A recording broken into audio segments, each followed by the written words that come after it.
Muy buenas noches a todos, espectadores de Estado de Alarma, espectadores de EDATV, de edatv.com, la televisión sin censura, la televisión de la libertad, donde no solo hay contenidos políticos, ya habéis visto que hay contenidos de historia, de motor, de deportes, de música y también de economía, porque si algo ha demostrado esta crisis del coronavirus es que no solo es una crisis médica, es una crisis económica sin precedentes, y una de las personas que mejor la ha analizado y que mejor lo está haciendo es el economista liberal Juan Ramón Rayo. Ya sabéis que tenemos un canal también con Daniel Lacalle, que estará en los próximos días con nosotros, y hoy queremos presentar con el propio protagonista del canal, Juan Ramón Rayo, que tiene contenidos además muy interesantes. Les saludo ya. ¿Qué tal, Juan Ramón? ¿Cómo estás? ¿Qué tal? ¿Cómo estamos? Nada, en primer lugar, agradecerte que hayas confiado desde el minuto 1 en EDATV, en edatv.com. No sé qué te supone para ti, porque tú estás en muchas plataformas, formar parte, ¿no?, también de una plataforma televisiva 360, sin libertad, o sea, en libertad, sin censura, y tu opinión sobre la mordaza, sobre la censura que estamos viviendo. Yo no sé si tú estás teniendo problemas, como están teniendo muchos youtubers, de monetización, si en economía se respetan, ¿no?, mucho más que en otros asuntos como debates médicos o debates políticos. ¿Cómo está funcionando eso a nivel económico? No, yo de momento, la verdad que con YouTube no he tenido absolutamente ningún problema, más allá de los problemas de disputas de derechos de autor, muchas veces bastante discutibles, porque, vamos, incluso creo que la plataforma entiende que muchos de los vídeos que se tumban deberían entrar en el uso razonable de los vídeos, por ejemplo, para dar respuesta a determinadas intervenciones que se han hecho en televisión. Y bueno, eso sí se suele bloquear. No sé si porque las televisiones intentan mantener un contenido absolutamente en exclusiva dentro de sus plataformas, o porque prefieren que no se les dé réplica desde otras redes o desde otros foros. Pero bueno, no he tenido problemas, pero lo que siempre digo, primero, en cuantos más espacios estés, mucho mejor para que tus ideas lleguen más lejos, lleguen a distintos espacios y perfiles de audiencia, y al final los que estamos en esto para difundir una serie de ideas conducentes a la libertad política, civil y económica, pues queremos que esas ideas se difunden entre todos los espacios posibles, y también además diversificar, y esto quizás es una lógica más económica, ¿no?, pero diversificar el lugar en el que uno se encuentra reduce riesgos. Estar únicamente en un sitio te expone al peligro de que si ese sitio se cierra o te cierran, pues te quedas sin espectadores. En cambio, si tienes diversos espacios en los que te encuentras, pues aunque se caiga uno de ellos, sigues teniendo los restantes.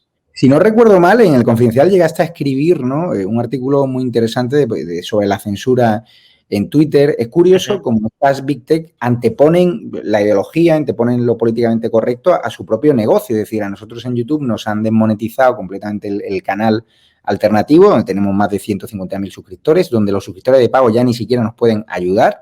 Le ha pasado también a otros colaboradores de Estado de Alarma, nos han cerrado el canal en varias ocasiones, cuando nosotros somos un negocio muy rentable para ellos, generamos millones de minutos de televisión, a ellos no les supone nada, y ellos se quedan entre el 30 y el 45% de las comisiones de las transferencias directas, y aparte de los ingresos publicitarios que a nosotros nos reparten las migajas. ¿Qué sentido tiene a nivel económico, a nivel empresarial, que hagan esto? Bueno, a ver, yo creo que hay varios niveles, ¿no? Primero, en las plataformas de difusión de contenido, redes sociales, plataformas de vídeo y demás, es altamente probable que tenga que haber algún tipo de moderación, ¿bien? Básicamente porque los propios usuarios reclaman esa moderación, porque además puede, y esto sí es cierto, puede haber contenido que sea incluso ilegal, que esté, y por tanto algunos dicen, bueno, pues que intervengan los tribunales, que no sean las plataformas, pero claro, los tribunales no pueden estar revisando cada tuit o cada vídeo que se sube, con lo cual sí es necesario que haya una especie de control previo por parte de las plataformas. El problema es que, claro, este control que puede ser necesario se puede convertir también en una vía de abuso interna, ¿no?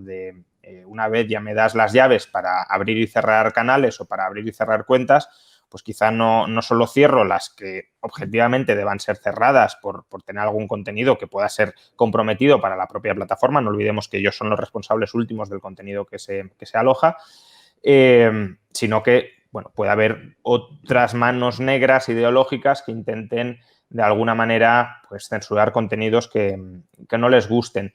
Entonces, en ese sentido, la concentración de poder, ya sea de poder estatal o de poder empresarial, es peligrosa. La concentración de poder estatal a mí me parece radicalmente ilegítima. La concentración de poder empresarial no me parece ilegítima, pero sí me parece algo que hay que vigilar para que no se desmadre. ¿Hasta qué punto está habiendo censura ideológica conscientemente por su parte o sus sesgos ideológicos les llevan a pensar que están obrando rectamente y están obrando dentro del desarrollo de sus responsabilidades y de sus cometidos cuando censuran determinado contenido? Pues eso es lo que no sabemos porque no estamos en su cabeza. Es decir, una persona muy escorada a la izquierda a lo mejor ve un contenido de derechas como algo que prácticamente ya está violando las normas de contenido de su plataforma y ni siquiera se plantea que está censurando, sino que tiene, digamos, el dedo o el gatillo fácil a la hora de bloquear determinado contenido que no es de su cuerda ideológica y en cambio es más tolerante con contenido similar en el otro lado del espectro ideológico. Pero vamos, en general sabemos que si hay un cierto sesgo hacia la izquierda dentro de los trabajadores de estas plataformas, en el caso de Twitter fue incluso reconocido y por eso, como dices, en la medida en que su negocio a largo plazo les va en ello y en la medida en que puedan aparecer competidores que si se pasan de la raya puedan proporcionar cauces alternativos para expresarse, más les valdrá a medio y largo plazo volver estos procedimientos más transparentes, más rigurosos, incluso crear internamente una especie de tribunales de apelación que sean distintos del propio gobierno de la empresa, ¿no? Como tenemos con los estados. Sería absurdo que el gobierno de un estado sancionara y no pudiese apelar a los tribunales por si han abusado de su poder.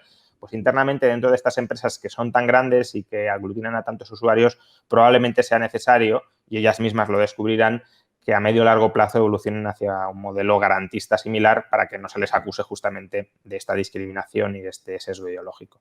Tú que eres un economista abiertamente liberal, conoces cómo está en España el mercado audiovisual, donde hay un duopolio que controla prácticamente todo el mercado televisivo. ¿Cómo crees que van a reaccionar con el nacimiento de plataformas televisivas como EDATV, donde son muchísimo más baratas, donde hay menos estructura, menos costes, pero ya tenemos capacidad, no solo nosotros, sino tú a través de tus canales, otros youtubers, de llegar a millones de españoles y millones de personas a todo el mundo, porque ya el acceso es global a través de Internet? Pues se tendrán que readaptar, eso está claro. El modelo de negocio está cambiando radicalmente, el modelo de comunicación, más allá incluso del negocio, ¿no? El modelo de comunicación está cambiando radicalmente.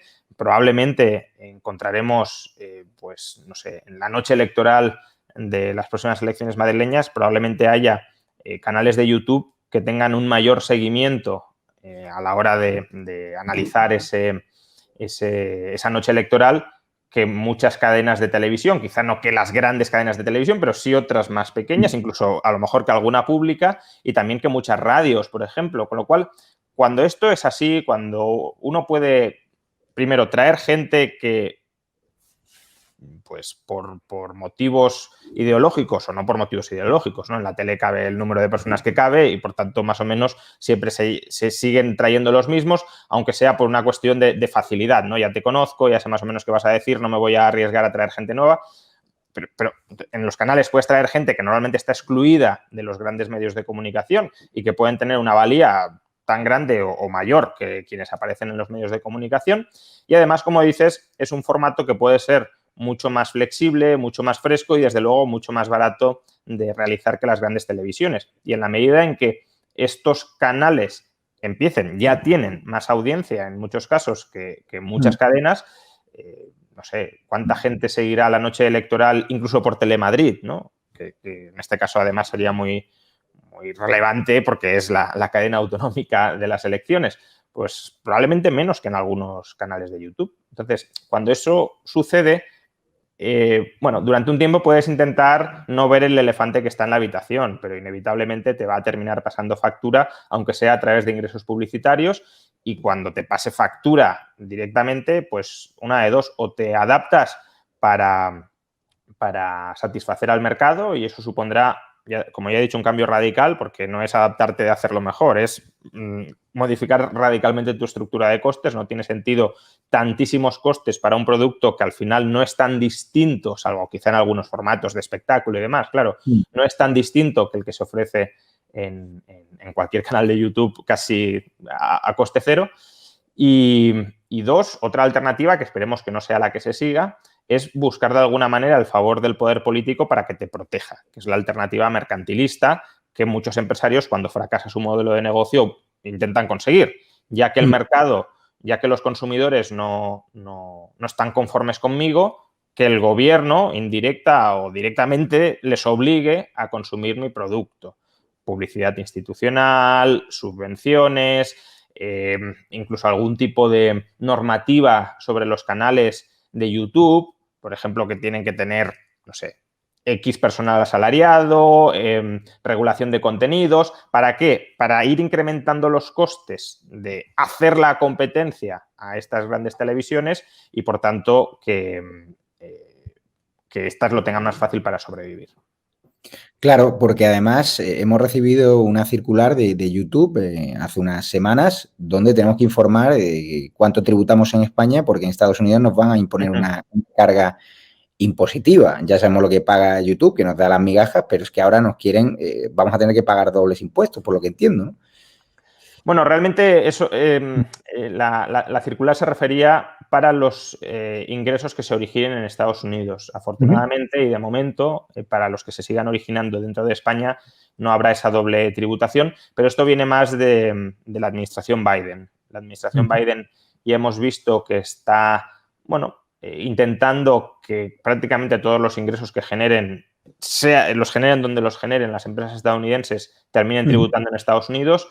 Y esto, si bien todavía no encaja totalmente en los planes de la administración, pero sí es un primer paso en esa dirección que esperemos que no se complete, porque imaginemos si, además de pagar el impuesto sobre sociedades en España, tuviésemos que pagar el impuesto sobre... Google tuviese que pagar, y por tanto Google nos lo repercute, el impuesto sobre sociedades en Estados Unidos. Pues claro, eso en última instancia quien saldría perjudicado serían usuarios y serían los creadores de contenido. Vamos, si te parece, a enseñarle a tus seguidores, que tienen muchos en este canal, que aprecian mucho tus análisis económicos, porque la verdad que ha sido políticamente incorrecto a nivel económico, y eso te ha generado también un peaje en redes sociales y también una popularidad bien ganada, ¿no?, en base a un prestigio ya de hace muchos años. Pero es cierto que la izquierda pues también te puso en el punto de mira cuando has dicho muchísimas verdades, ¿no? Vamos a ver tu canal, si te parece, para que los seguidores sepan cómo se pueden hacer miembros de datv.com, y vamos a ver si podemos compartir aquí pantalla, y ahora lo vamos a ver. Mira, a ver, aquí tenemos la pantalla. Pues vamos a entrar directamente en edatv.com. Para los seguidores de Juan Ramón Rayo que quieran entrar, pues directamente voy a poner un correo electrónico donde no me he registrado. Meten su correo electrónico. Se ve bien, supongo, ¿no? Que ahora mismo estoy... Sí. Vale. Perfecto. Crear cuenta, perdonen. Me registro.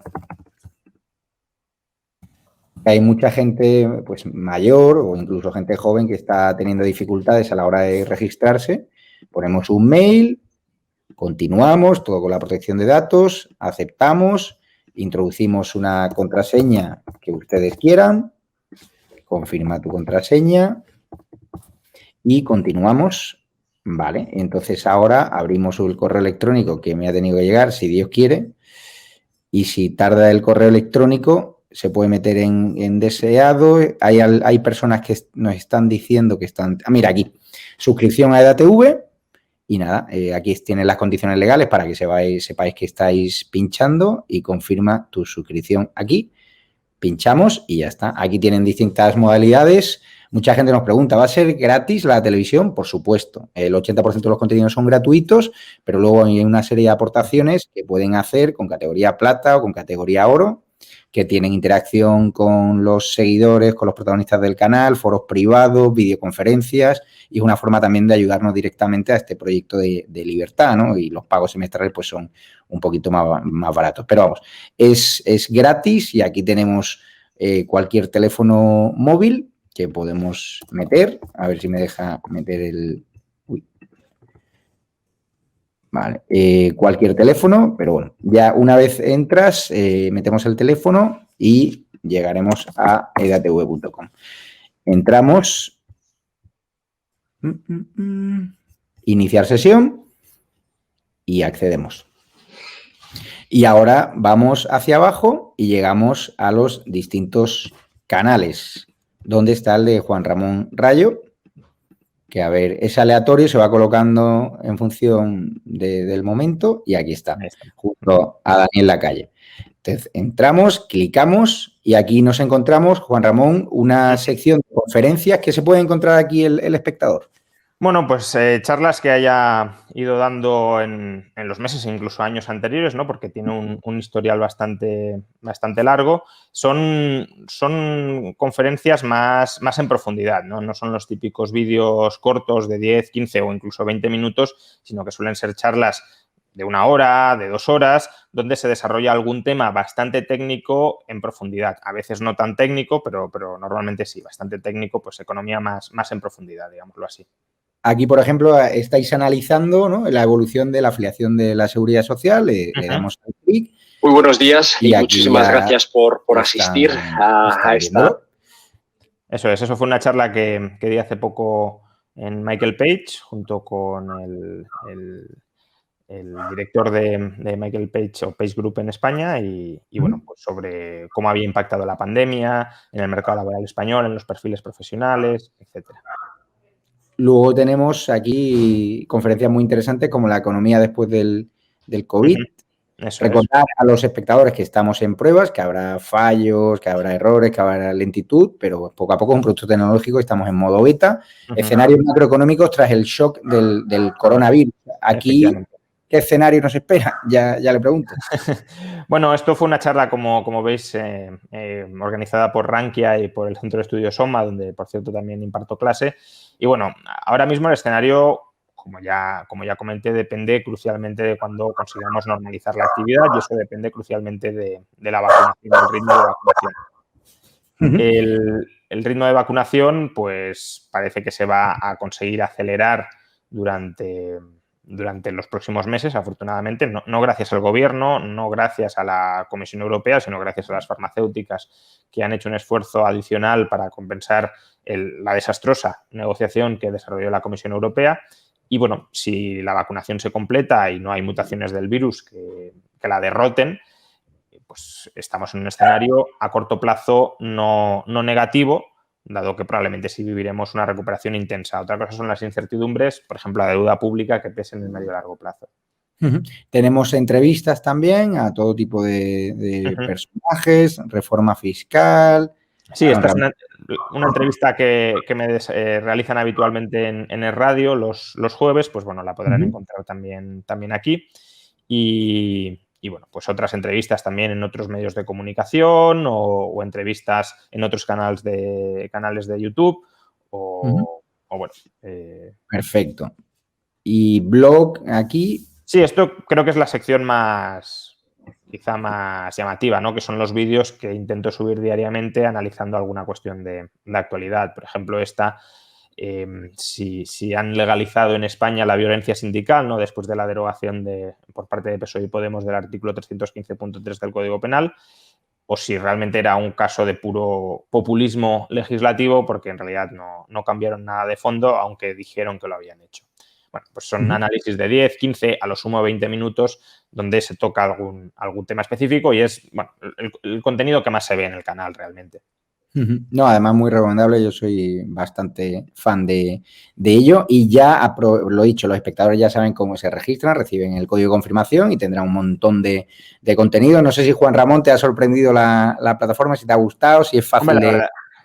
Es muy fácil tanto de acceder como muy manejable, ¿no? Además, bueno, hay canales muy recomendables, muy interesantes. Otros a lo mejor a mí no me interesan tanto, pero eso, claro, es como en cualquier televisión o en cualquier gran plataforma, ¿no? Que tienes programas que te gustan más o menos, canales que te gustan más o menos y cada usuario pues tiene sus preferencias y tiene sus gustos distintos. Habrá gente a la que mi canal no le interese en absoluto y que buscará otro tipo de contenidos que también podrán hallar aquí. O sea que muy completa, la verdad. Pues darte las gracias y aprovechando que estás aquí, te quería preguntar, los datos del paro de marzo, en teoría hubo una bajada de los datos del paro, ¿eso nos vislumbra un horizonte más positivo o no? A ver, es un poco lo que digo, realmente la economía ahora mismo está totalmente sujeta a que normalicemos la actividad económica y social. En España, los datos del primer trimestre de este año no han sido del todo catastróficos, en parte por las políticas de la Comunidad Autónoma de Madrid, que han sido las que ha conseguido maquillar, salvar un poco la situación de desempleo en el conjunto de España. Recordemos que en el primer trimestre vivimos la tercera ola y gran parte de las autonomías lo afrontaron con cierres de la actividad económica, que en un principio, durante la primera ola, pues podía parecer que eran la única vía para solucionar el problema. Muchos los defendimos ante la incertidumbre en la que nos encontrábamos sobre pues cómo podíamos controlar el virus, cómo podíamos contrarrestarlo, cuán mortífero realmente era. Pero conforme ha ido pasando el tiempo hemos ido viendo que hay otros mecanismos para controlar la transmisión que son menos duros, que son menos estrictos, que dañan menos la economía, que atentan menos contra las libertades individuales y, en la medida en que esos mecanismos funcionen, pues evidentemente siempre hay que adoptar las soluciones menos lesivas, no las más lesivas. La Comunidad de Madrid lo hizo, ha conseguido controlar tanto en la segunda y en la tercera ola razonablemente el virus sin que se cierre la economía a cal y canto y eso permitió maquillar en el conjunto de España las cifras de desempleo y de actividad.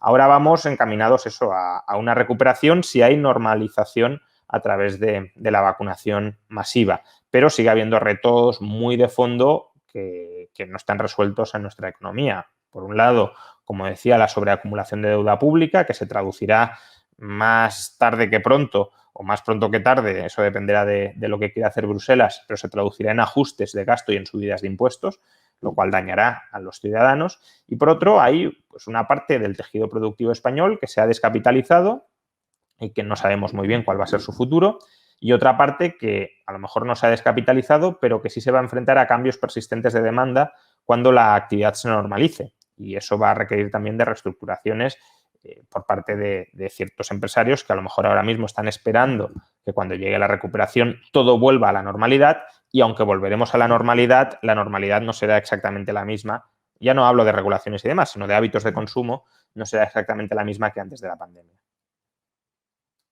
Hay un tema que preocupa mucho a nuestra audiencia, que es que el ministro Escrivá ha renunciado a ajustar las pensiones de los jubilados cuando baje el IPC. A ver, el problema de las pensiones no es tanto si se suben con el IPC o se bajan con el IPC, sino que hay un agujero tremendo a largo plazo y hay que buscar fórmulas para ajustar ese agujero. Una fórmula que a mi juicio era bastante razonable es la que ahora se están cargando, que era las pensiones mientras haya desequilibrio financiero solo van a subir como mucho un 0,25% al año. Si un político quiere subirlas más, está en su derecho, pero para subirlas más antes tiene que remediar el agujero de las pensiones. ¿Que empieza a haber más ingresos que gastos en el sistema? Pues entonces se pueden subir más del 0,25. Ahora, lo que no vale, esto es lo que decía la reforma de 2013 que tanto han criticado, lo que no vale es mantener el agujero y al mismo tiempo subir las pensiones. No. Si usted quiere subir más las pensiones por encima del 0,25, remedia el agujero. Si usted no lo remedia, tiene un corsé que le impide subirlas más del 0,25. Bueno, como han querido subirlas más del 0,25 porque les importa muy poco lo que pasa a largo plazo con el sistema de pensiones, lo que les importa es este año y el año que viene antes de las elecciones, pues se cargan la reforma de 2013 y ahora están, bueno, viendo qué ponen en su lugar. Y de momento lo que están proponiendo no solventa en absoluto el agujero del sistema de pensiones. Para que nos hagamos una idea, la gran reforma que hasta el momento ha propuesto Escrivá es retrasar voluntariamente la edad de jubilación con, bueno, más bonificaciones al retraso, más penalizaciones a la anticipación, retrasarla en 2 años. Si tuviera éxito en estas medidas, es decir, si efectivamente se lograra retrasar voluntariamente en 2 años la edad de jubilación, el ahorro de gasto en el año 2050 sería del 0,8% del PIB, que eso nos sirve para solucionar todo el agujero que vamos a tener en ese momento. Pero es que además, al mismo tiempo que hace esto, Escrivá se carga la otra pata de la reforma de 2013, que es el factor de sostenibilidad de las pensiones, por el cual las pensiones se iban recortando para los nuevos entrantes en función del alargamiento de la esperanza de vida. Bien, esa eliminación del factor de sostenibilidad tendrá un coste, incrementará el gasto un 0,9% del PIB en el año 2050. Es decir, que de momento la reforma que nos ha ofrecido Escrivá no reduce el gasto, sino que lo incrementa. Lo incrementa poco, pero lo incrementa y tenemos que reducirlo mucho. Es ya digo, de momento, a falta de más medidas que probablemente estén presentes, pero no las quieran anunciar antes de las elecciones del 4 de mayo, de momento estamos ante un absoluto bluff de la reforma del sistema de pensiones. Lo que sí es cierto que la ministra de Economía, Nadia Calviño, ha reconocido que va a tener que corregir a la baja sus previsiones económicas, que es algo que veníais avanzando economistas liberales como tú, es decir, que nos contaron la milonga de una serie de previsiones económicas, hace ya meses decíais que la iba a tener que corregir a la baja y ya ha tenido que reconocerlo públicamente. Sí, a ver, yo creo que aquí se han juntado dos factores, ¿no? O 3 incluso. El primero es que las previsiones de crecimiento originalmente estaban probablemente infladas. Es decir, el gobierno era el más optimista de todos los organismos que esperaban crecimiento para este año. Entonces, cuando ya te desmarcas al alza, uno tendría que justificar muy bien por qué ese especial optimismo sobre nuestro ritmo de crecimiento. Entonces, ese es el primer factor.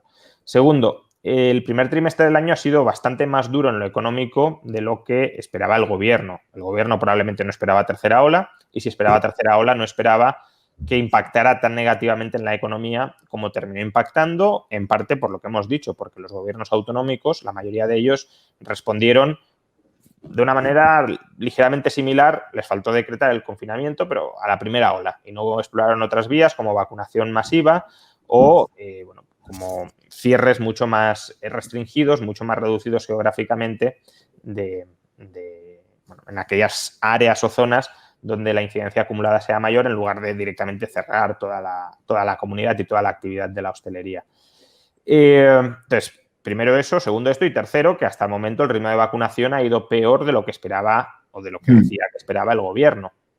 Y eso, claro, también tiene un impacto porque sin normalización económica que se consigue vía vacunación, pues no hay recuperación económica. Bueno, y aún añadiría un cuarto factor, que es que los fondos europeos se están retrasando más de lo que también esperaba el gobierno. Y eso, por tanto, también retrasa el impacto que, como inflación de gasto, tendrán los fondos sobre el crecimiento a corto plazo. Veremos si no terminan siendo bloqueados por el Tribunal Constitucional alemán. Probablemente no, pero ese es un riesgo que está ahí y que no se está considerando suficientemente. No, y además el panorama es desalentador. Las fusiones bancarias, ya avisamos en este canal que iban a traer muchos despidos y fíjese, hoy ya eres de la Caixa, más de 8.000 personas que salen de la empresa. ¿Esto va a ser un no parar? ¿Los ERTE? ¿Cuál crees que es el futuro? ¿Esos empresarios que están agobiados porque ya no pueden devolver los ICO? Sí, a ver, el sector financiero se va a tener que reestructurar muchísimo.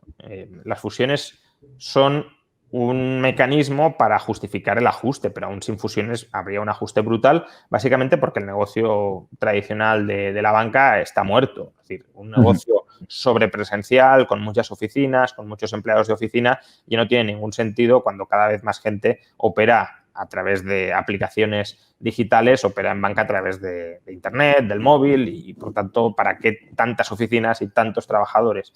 Entonces, eso se va a producir. Luego, efectivamente, falta saber cuántos de los trabajadores que están en ERTE van a regresar a sus puestos de trabajo cuando los ERTE terminen.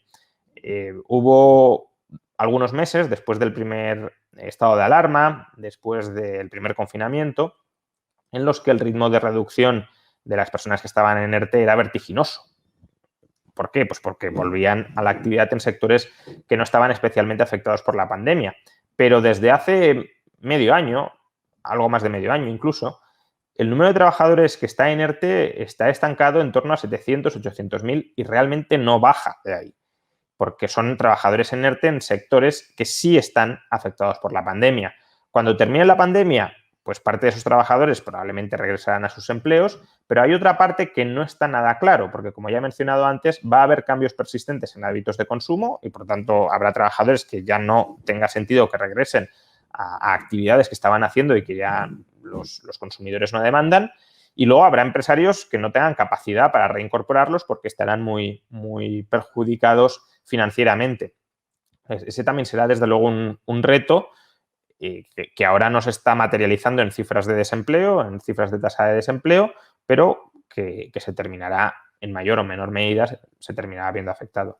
Hay elecciones el 4M y ya para acabar, uno de los debates de la campaña electoral es el hachazo fiscal que prevé el gobierno sobre la Comunidad de Madrid, que Gabilondo lo niega, pero luego desde el gobierno otras fuentes lo reconocen. Dentro de los programas económicos de los partidos, usted supongo se ha leído la mayoría porque es un tema del cual suele sentar cátedra. ¿Qué programa le gusta más a nivel económico? Sí, a nivel económico, ¿no? Porque, claro, luego cada partido tiene otras medidas no económicas que pueden ser más discutibles. Antes de esto, simplemente decir que subida de impuestos en la Comunidad de Madrid, por desgracia, la van a imponer. La van a imponer desde el Gobierno central, que aquí parece que no es tan federalista o tan descentralizador, sino que está buscando una nueva recentralización para exterminar el modelo fiscal, la estrategia fiscal propia de la Comunidad de Madrid, que tantas vergüenzas ha destapado en otras autonomías. Entonces, probablemente, aunque Gabilondo llegara a gobernar, ni siquiera él mismo tendría por qué incumplir su promesa. Él no subiría los impuestos por sí solo, pero se los subiría Sánchez. Diría, bueno, yo no los he subido, pero si desde fuera me lo imponen, ¿qué voy a hacer?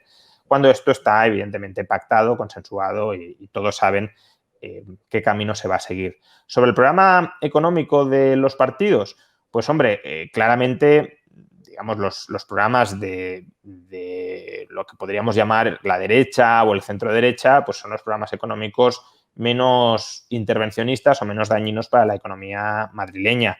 Es verdad que Ciudadanos, como está entre dos aguas, que intenta a veces dar buenas ideas en el ámbito económico, otras tiene que acercarse, parece ser, a la izquierda y propone pues metro gratuito los fines de semana y ese tipo de cosas, pues bueno, ese derroche de gasto le resta atractivo al programa económico de Ciudadanos. Pero, bueno, tanto el del PP como el de Vox, sin ser programas espectaculares, pero son programas que apuntan en la buena dirección, ¿no? Yo creo que hay tres grandes claves que distinguen el modelo económico de la Comunidad Autónoma de Madrid frente a otros que habría que de alguna manera habría que intentar preservar y profundizar en ellos. El primero es una fiscalidad más baja que la del resto de España, y tanto PP como Vox no quieren incrementar esa fiscalidad, sino que la quieren reducir todavía más. Luego, un proceso de regulación parcial de la actividad económica, y tanto PP como Vox, de nuevo, apuestan en esta dirección. Por ejemplo, la liberalización de horarios comerciales sería un ejemplo de esto, que ya está aprobada, claro, pero nuevas medidas en este sentido. Ayuso, una de las últimas normas que aprobó fue la liberalización o una parcial liberalización urbanística, y todo eso es, desde luego, bienvenido para impulsar la actividad. Y, en tercer lugar, la tercera pata que, de alguna manera, caracteriza el modelo de la Comunidad de Madrid es una mayor capacidad de gestión o de decisión del ciudadano alrededor de los servicios que componen el estado de bienestar. Es decir, mayor libertad de elección en sanidad, en educación. Y de nuevo, parece que tanto PP como Vox quieren profundizar en ese proceso, por desgracia, no de privatización. Ninguno de los dos propone privatizar ni la educación ni la sanidad, pero sí dar más facilidad para que, si el ciudadano no quiere ir a la pública, pueda ir a la privada, o que si el ciudadano quiere ir a la pública, al menos pueda escoger más elementos de la provisión del servicio público. Por ejemplo, que los padres puedan escoger, a través del PIN parental, no digamos ya si se terminara introduciendo un cheque escolar, que puedan escoger pues qué contenidos se imparten en los centros, qué se le imparten a su hijo en los centros, cuáles no, y todo eso pues amplía la capacidad de elección del ciudadano frente al servicio público, y creo que desde luego también es muy positivo. Pues muchísimas gracias, Juan Ramón Rayo. Animo a todos sus seguidores, que los tienes muchísimos en los canales de YouTube de Estado de Alarma, a que le sigan en sus redes sociales, en sus canales y también en su canal que estrena en edatv.com. Me faltaba un paso una vez que nos hemos registrado, nos ha llegado el mail de confirmación, clicamos, ya he puesto mi teléfono móvil, con lo cual te llevan ya una pantallita que es la suscripción directamente aquí y metemos el mail, la contraseña que hayamos metido y ya accedemos. Si le dais así recordar en este equipo, pues ya accederá siempre y ya accedemos aquí directamente y en la camarita en roja, los programas en vivo, pues ahora tenemos a una persona de la que habla mucho, además, Juan Ramón Rayo. ¿Qué opinión tienes de la ministra portavoz, ministra de Hacienda Montero? Bueno, es que, a ver, de todo el gobierno en general tengo una opinión bastante negativa, pero hay peores que Montero dentro del gobierno y mira que puede ser difícil.